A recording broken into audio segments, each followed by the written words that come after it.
L'honorable député de Kitchener-Centre. Merci, Monsieur le Président. Je suis de retour pour répondre à une autre question sur la prestation d'invalidité du Canada aux petites heures du matin. J'aimerais commencer par vous lire un courriel que j'ai reçu d'un électeur en situation de handicap que j'ai reçu plus tôt aujourd'hui. J'ai déjà été extrêmement fier d'être Canadien, mais cette fierté a été complètement écrasée sous le poids de la pauvreté. Cette fierté a été absolument démolie par le Parti libéral et par des années de souffrance. Nous ne voulons plus de platitude, nous ne voulons plus de condescendance, nous ne voulons plus de promesses vides ou d'assurances qu'il suffit de faire preuve de patience. Des gens sont morts, des gens sont en train de mourir, et pourtant, ce gouvernement ne se soucie pas le moins du monde de notre bien-être. Je répéterai ce que j'ai déjà dit dans cette chambre. Si le gouvernement était sérieux, il aurait fait ce qu'ils ont fait pour les services de garde. D'abord, assurer le financement en premier, ensuite trouver des accords avec les provinces et ensuite un projet de loi. Cela dit, avec la prestation pour personnes handicapées, ils ont fait l'inverse. Cela dit, il s'agit encore d'une étape importante. Le projet de loi C-22 sera débattu demain et j'espère que les partis accepteront de permettre le consentement unanime afin de faire avancer ce projet de loi rapidement. Nous allons devoir continuer à mettre de la pression.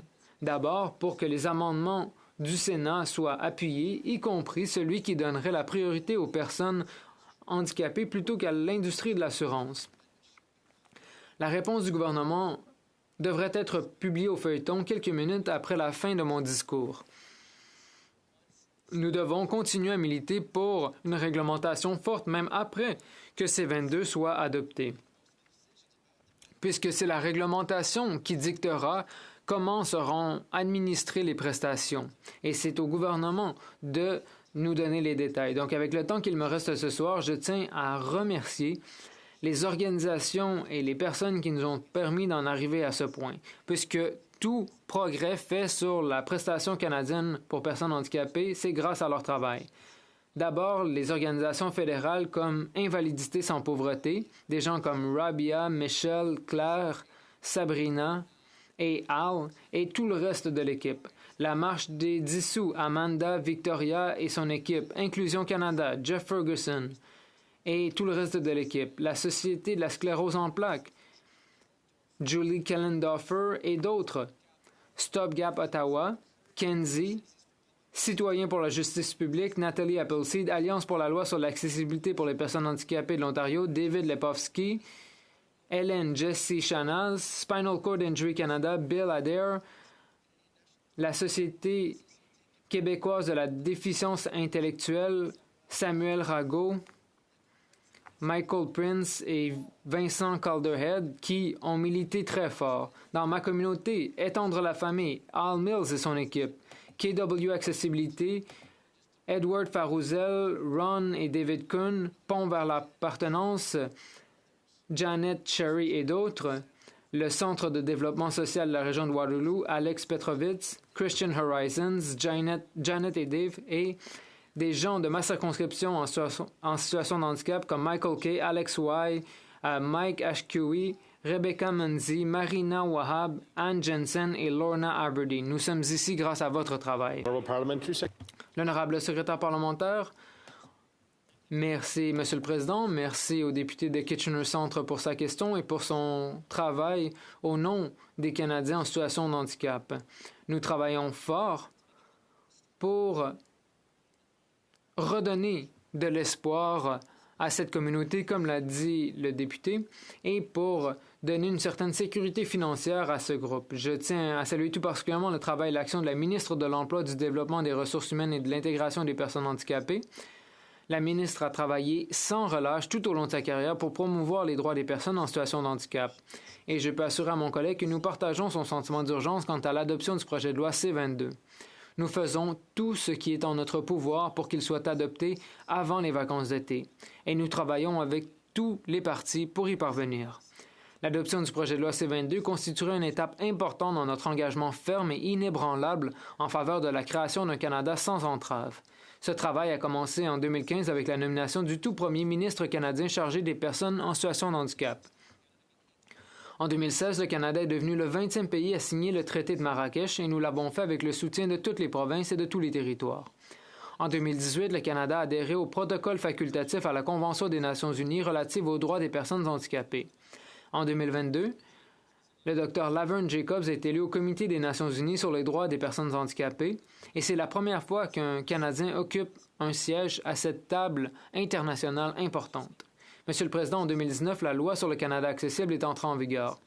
L'adoption de cette loi historique est sans aucun doute l'une des réalisations les plus importantes de l'histoire de notre pays en matière de droits des personnes handicapées. La loi est à l'origine de la Semaine nationale de l'accessibilité et de la création de normes d'accessibilité au Canada. En octobre 2022, nous avons publié le tout premier plan d'action pour l'inclusion des personnes handicapées.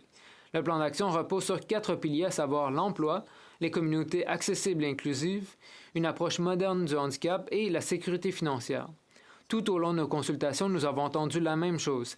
La sécurité financière est de loin la priorité la plus urgente pour les personnes handicapées. C'est grâce au pilier de la sécurité financière que nous créerons l'historique prestation d'invalidité du Canada, qui contribuera à réduire considérablement la pauvreté et améliorer la sécurité financière de centaines de milliers de personnes handicapées.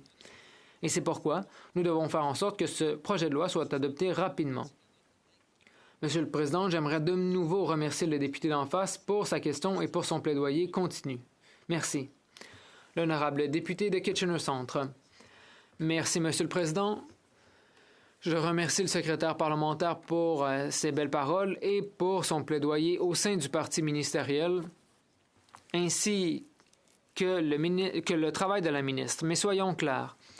Ce qu'il a dit, c'est qu'il faut faire tout en notre pouvoir pour agir le plus rapidement possible. La façon d'y arriver, c'est de ratifier tous les amendements du Sénat, les accepter pour ne pas que le projet de loi soit renvoyé à l'autre endroit. Le secrétaire parlementaire s'engage-t-il à le faire?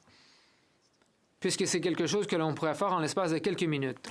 L'honorable secrétaire parlementaire. Encore une fois, l'adoption du projet de loi C-22 représenterait une étape importante pour la création d'un Canada sans obstacle. J'assure le député de Kitchener-Centre que nous partageons son sentiment d'urgence et nous voulons que le projet de loi C-22 soit adopté le plus rapidement possible. Nous faisons tout en notre pouvoir pour que ce projet de loi soit adopté avant les vacances d'été. Nous travaillons avec tous les partis pour y arriver. Encore une fois, je remercie le député pour sa question et son plaidoyer. Merci, Monsieur le Président. Je tiens à remercier tout le monde pour leur travail aujourd'hui. La motion portée sur la Chambre s'ajourne est maintenant réputée adoptée. La Chambre demeure donc ajournée jusqu'à plus tard aujourd'hui à 14 heures, conformément à l'article 24.1 du règlement.